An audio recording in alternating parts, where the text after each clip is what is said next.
Hi everybody, this is Reverend Andrea Johnson from Minnesota Valley UU Fellowship.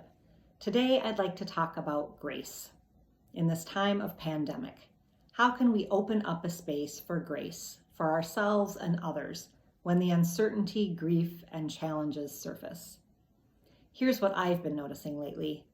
At the beginning of this pandemic, some of my friends were talking about all this extra time they were having to watch movies, to do spring cleaning projects, start to make sourdough bread, for example. But for me, I've actually been quite busy, finishing up a project for my seminary class, wrapping up the coming of age program and service here at church, and some other volunteer activities, all the while trying to keep my kids focused on their schoolwork. At times, I felt overwhelmed, angry, sad, and have been noticing how it is coming out sideways at times. Does this ever happen to you? For example, I somehow felt the need to send an email to my program advisor at 4 a.m. outlining my concerns at not being able to fit in all the courses and books I want to read and do for my Doctor of Ministry program. Thankfully, he was kind in his response, noticed my stress, and offered me a graceful reply, stating that he was sure we'd find a way to maximize my learning goals with the classes I had to choose from. My daughter Kate, who is 11 and loves to dance and do music lessons, did not receive this same kindness and grace from me when she started refusing to go to her Zoom dance and music lessons because they were not as fun as they were in person. I found myself feeling so sad because here was something she used to love to do and enjoyed so much. And now that was going away too. And I felt bad for the dance studio who's trying to offer classes and just keep their studio afloat. Instead of offering Kate compassion for the loss she was feeling, I got mad at her for not wanting to go and judged myself for being a bad mother because I couldn't get her to go. But then I remembered the wise advice of my spiritual director, who encourages me to bring a posture of curiosity with me instead of judgment in situations like this.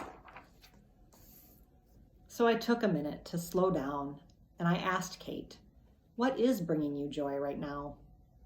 She said hanging out with her friend Aubrey, who lives across the street.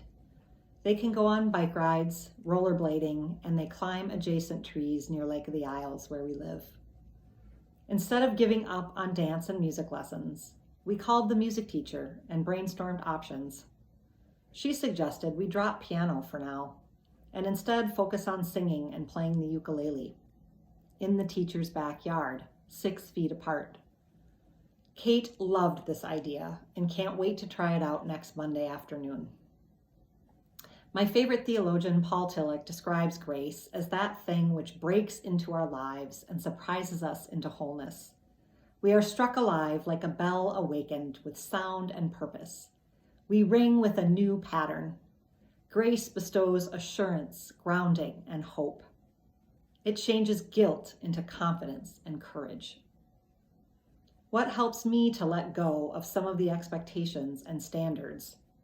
Music and dance is not about getting to the next level or doing things exactly the way we did them before.